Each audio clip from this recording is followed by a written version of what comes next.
Radio சிட்டியின் பக்தி studio. முருகனினுடைய அறுபடை வீடுகள் பத்தி பேசலாம் அப்படின்னு நான் சொன்னேன் இல்லையா. பொதுவாக போர் புரிய போகக்கூடிய தளபதி தன்னுடைய படைகளோட தங்கியிருக்கக்கூடிய இடத்தை தான் படை வீடுன்னு சொல்லுவாங்க. அந்த வகையில சூரபதுமனை வதம் செய்ய சென்ற முருகப்பெருமான் படைகளோட தங்கியிருந்த தலம் அப்படின்னா அது திருச்செந்தூர். ஆனா மற்ற 5 தலங்களையும் சேர்த்து அறுபடை அப்படின்னு நம்ம சொல்றோம் இல்லையா.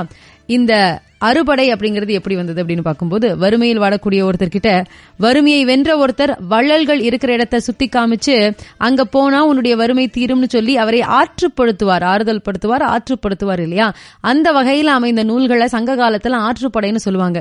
இப்படி மக்களினுடைய குறைகளை போக்கி அருள் செய்யக்கூடிய முருகன் இந்த 6 இடங்கள்ல உரைகிறார். அவர்கிட்ட போய் சரணடைந்தோம் அப்படின்னா அவருடைய அருள் கிடைக்கும் அப்படிங்கிற பொருள்ல நக்கீரர் ஒரு நூல் எழுதுறார். முருகனினுடைய பெருமைகளை சொல்லக்கூடிய நூல் அப்படிங்கிறதுனால இத திருமுருகாற்றுப்படை அப்படின்னு சொல்லிட்டு பெயர் வந்தது. பிற்காலத்துல இந்த ஆற்றுப்படை தலங்களே மருவி அறுபடையன ஆச்சுன்னு சொல்லுவாங்க. அவர் பாடின வரிசையிலேயே அறுபடை வீடுகள் அமைஞ்சிருக்கு. முருகாற்றுப்படைன்னு சொல்லும் பொழுது முக்தி பெறுவதற்கு பக்குவமடைந்த ஒருத்தரை முக்தி பெற்ற ஒருத்தன் வழிபடுத்துறது அப்படின்னு பொருள்படும். திருமுருகாற்றுப்படை 6 பகுதிகளாக பிரிக்கப்பட்டிருக்கு. ஒவ்வொரு பகுதியும் முருகப்பெருமானினுடைய அறுபடை வீடுகளை தனித்தனியாக சொல்லியிருக்கு. இந்த அறுபடை வீடுகளுக்கு போய் முருகனை வழிபட்டால் என்னென்ன பலன்கள் கிடைக்கும் அப்படிங்கிற அந்த அரிய ரகசியமும் அதுல சொல்லப்பட்டிருக்கு. அப்படியே அறுபடை வீடுகள்ல முதல் படை வீடான திருப்பரங்குன்றம் பத்தி தான் நம்ம பேச போறோம் இன்னைக்கு. திருப்பரங்குன்றம் அப்படிங்கிறது முருகப்பெருமான் தெய்வயானையை திருமணம் செய்து கொண்ட தலம். அறுபடை வீடுகள்ல நம்மளுடைய உடல் ஆதாரங்களோட ஒப்பிட்ட நம் முன்னோர்கள் இந்த தலத்தை மூலாதாரம்னு சொல்லியிருக்காங்க. மூலாதாரம் அப்படிங்கிறது ஒரு பிரம்மாண்ட கட்டடத்துக்கு போடப்படக்கூடிய அடித்தளம் மாதிரி. அதாவது மூலாதார சக்கரம் அப்படிங்கறதா எல்லாத்துக்கும் வேர் மாதிரி இல்லையா. அந்த அடிப்படையில பார்த்தால் திருப்பரங்குன்றம் அப்படின்னு சொல்லப்படக்கூடிய இந்த தலம் தமிழ்நாட்டில் இருக்கக்கூடிய அறுபடை வீடுகளான மற்ற 5 தலங்களுக்கு அடித்தளமாக இருக்கக்கூடிய ஒரு தலம். சங்கம் அமைத்து தமிழ் வளர்த்த மதுரையில இருந்து தென்மேற்குல 9 கிலோமீட்டர் தொலைவுல இந்த திருப்பரங்குன்றம் அப்படிங்கிறது அமைஞ்சிருக்கு. திருப்பரங்குன்றம் அப்படிங்கறதுதான் திருப்பரங்குன்றம் வழங்கப்படுது. இதுல பரம் அப்படின்னா பரம்பொருளான சிவபெருமானையும், குன்றம் அப்படிங்கிறது குன்றாகிய மலையையும், திரு அப்படிங்கிறது அதனுடைய சிறப்பையும் உணர்த்தக்கூடிய அடைமொழி. இந்த குன்றானது சிவலிங்க வடிவத்துல காணப்படுறதுனால அந்த சிவபெருமானே குன்றின் உருவத்துல காட்சி கொடுக்கறதாக கருதப்பட்டு வணங்கப்பட்டிருக்கு. இந்த மலையை ஒவ்வொரு நாளும் வந்து வழிபட்டால் உங்களுடைய வினைகள் எல்லாம் தீரும் அப்படின்னு சொல்லிட்டு தன்னுடைய தேவாரத்துல குறிப்பிட்டிருக்கிறார் திருஞான சம்பந்தர். கைலாயத்துல ஒரு நாள் பார்வதி தேவிக்கு சிவபெருமான் பிரணவ மந்திரத்தினுடைய உட்பொருளை உபதேசிக்கும் போது தன்னுடைய தாயாரின் மடி மேல முருகப்பெருமான் உட்கார்ந்திருந்தாராம். தாய்க்கு தந்தையார் பிரணவ மந்திர உபதேசம் பண்ணினப்போ முருகப்பெருமானும் அந்த உபதேசத்தை கேட்டாராம். புனிதமான மந்திரத்தினுடைய பொருளை குருவின் மூலமாகவே அறிந்து கொள்ளணும், மறைமுகமாக தெரிந்துக்கிறது அப்படிங்கிறது முறையாகாது, அது பாவம் அப்படின்னு சொல்லிட்டு சாஸ்திரங்கள் எல்லாம் சொல்லப்பட்டிருக்கு. இந்த குற்றத்துக்கு பரிகாரம் தேடக்கூடிய பொருட்டு முருகப்பெருமான் திருப்பரங்குன்றத்துக்கு வந்து தவம் பண்ணினாராம். உலக ஆதாரத்தை இயக்க முருகன் இந்த தலத்துக்கு வந்ததை தொடர்ந்து சிவபெருமானும் பார்வதி தேவியும் தோன்றி முருகப்பெருமானுக்கு காட்சி கொடுத்து அருளி இருக்காங்க. அவங்க இங்க பரங்கிநாதர் அப்படின்னும் ஆவுடை நாயகிங்கிற பெயரோடையும் இருக்காங்க. அவங்களுடைய கோவில் இன்னைக்கும் மீனாட்சி சுந்தரேஸ்வரர் ஆலயம் அப்படின்னு திருப்பரங்குன்றத்துல அழைக்கப்பட்டிருக்கு. அதனால திருப்பரங்குன்றம் போகக்கூடிய பக்தர்கள் முதல்ல சிவன் பார்வதியை தரிசனம் பண்ணினதுக்கு அப்புறமா தான் முருகப்பெருமானினுடைய ஆலயத்துக்கு போகணுங்கிற ஒரு ஐதீகமும் இருக்கு.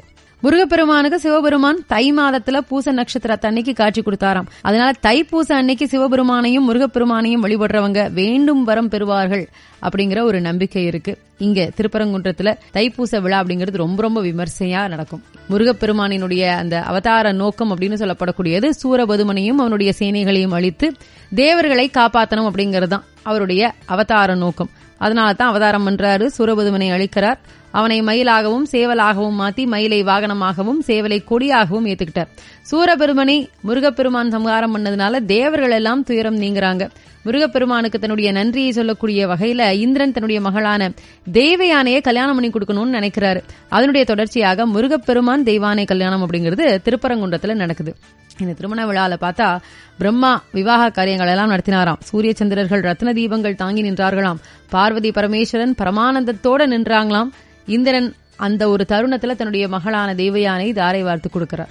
இந்த திருப்பரங்குன்றத்துல மலை அடிவாரத்துல கிழக்கு பக்கமாக சரவண பொய்கை அமைஞ்சிருக்கு. இந்த தீர்த்தத்தை முருகனினுடைய கை வேலினால உண்டாக்கினார் அப்படின்னு சொல்லுவாங்க. அதனால இந்த தீர்த்தத்தை கண்டாலும் அதில் நீராடினாலும் பாவங்கள் எல்லாம் தீருமாம். என்ன வேண்டுதல் வைத்தாலும் அது சட்டுன்னு நிறைவேறும் அப்படிங்கிற ஒரு நம்பிக்கை இருக்கு. இந்த கோவிலினுடைய கருவறை மற்ற கோவிலை மாதிரி இல்லாம பெரிய அளவுல 5 தெய்வ திருவுருவங்களினுடைய இருப்பிடமாக இருக்கு. மூலவரான முருகப்பெருமானுக்குன்னு தனி கருவறை இல்லாமல் பாறையில இடது பக்கம் முருகப்பெருமான் தெய்வானையோட திருமண கோலத்துல காட்சி தரார். அவர்களுக்கு அடுத்தபடியாக பக்கத்துல பிற தெய்வ உருவங்கள் எல்லாம் இருக்கு. அதாவது முருகப்பெருமானினுடைய திருமண கோலத்தை எல்லா தெய்வங்களும் பார்க்கக்கூடிய வகையில இங்க கருவறை அமைஞ்சிருக்கு. கருவறையினுடைய இடது புறத்துல கிழக்கு நோக்கினபடி மலையை குடைந்து சத்தியகிரீஸ்வரர்ங்கிற பெயர்ல சிவபெருமான் லிங்க திருமேனியாக அருள்பாலிக்கிறார். இந்த கோவில் மூலவரை பாறையை குடைந்து உருவாக்கி இருக்கிறாங்க. அதாவது தனி சிலை வடிச்சு வைக்காத காரணத்தினால இந்த மூலவருக்கு அபிஷேகம் பண்றதுங்கிறது கிடையாது. எண்ணெய் புணுகு மட்டுமே சாத்துறாங்க. அதே நேரம் இந்த வேலவனினுடைய கையில் இருக்கக்கூடிய வேலுக்கு அபிஷேகம், அந்த ஆராதனைகள் எல்லாமே நடக்குது. கருவறையில முருகப்பெருமான் காலடியில யானை ஒண்ணு இருக்கு.